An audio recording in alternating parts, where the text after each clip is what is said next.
The Lord be with you. And with your spirit. A reading from the Holy Gospel according to Mark. Glory to you, O Lord.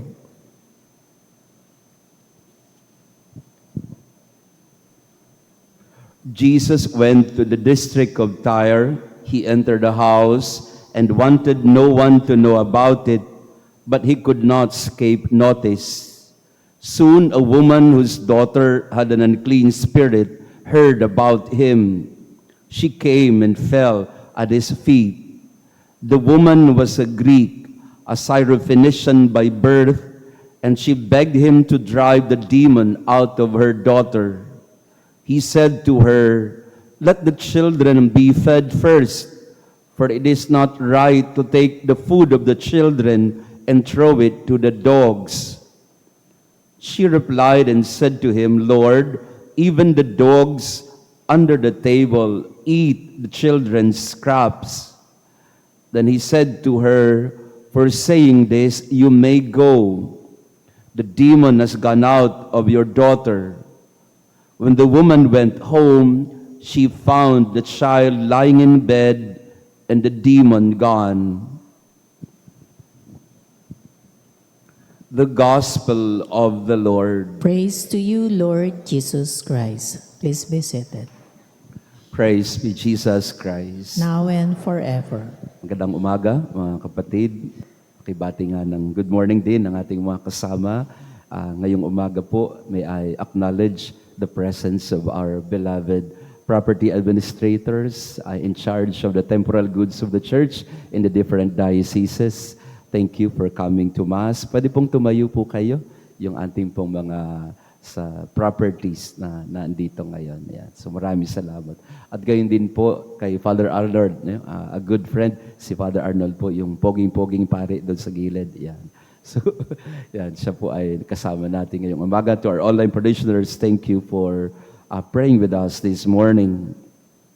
Malungkot yung nangyari kay Solomon. No? If you have been following the first reading for the past few days, sinundan natin yung kwento niya. No? Nung una, he was really close to the Lord. In fact, the Lord at one point asked him, "Oh, Solomon, ano gusto mong ibigay ko sa iyo? Gusto mo ba ng maraming lupa, maraming property?" And sabi ni Solomon, "Lord, I don't need any of those. I only want an understanding heart." Gusto ko lang yung puso na marunong makinig. Yun naman pala hiningi mo Pero bakit ngayon, sa unang pagbasa natin, he asked for an understanding heart and wisdom. And yet, at the end of the day, towards the end of his life, he also fell away from the Lord. He served other gods. Lungkot, no? Yung kung sino yung malapit sa Panginoon, pero sa kaduluduluhan ay lalayo at maglilingkod sa iba. On the other hand, in our gospel today, we have a Syrophoenician woman, a Greek woman, in fact, a foreigner, na hinamak-hamak pa ni Jesus kasi outsider ka Hindi ka anak ni Abraham, hindi ka kasama sa mahal na bayan ng Diyos. No, you are not part of us. In fact, meron panghahamak na parang ang turing sa kanya ay aso. At some point talagang, kung ikaw yung babae, una hindi ka pinapansin. No, may sakit po anak ko, inaalihan ng demonyo, pwede po ba pakitulungan po ako? Hindi siya pinapansin. No, cold shoulder. Hindi lang yun. No? Talagang sabi niya, I have nothing to do with you. Parang tinataboy siya. Pero nang sabi ng babae, hindi po, Lord. No? Kahit po yung mga aso naghihintay sa ilalim ng mesa, maanggihan man lang, makatanggapan lang kahit mumo na mahuhulog. I'm happy with that.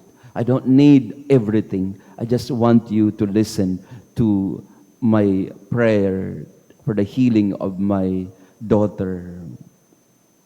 And the Lord was amazed at her faith.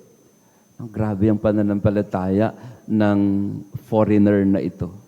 And so the Lord told her, "For saying this, you may go.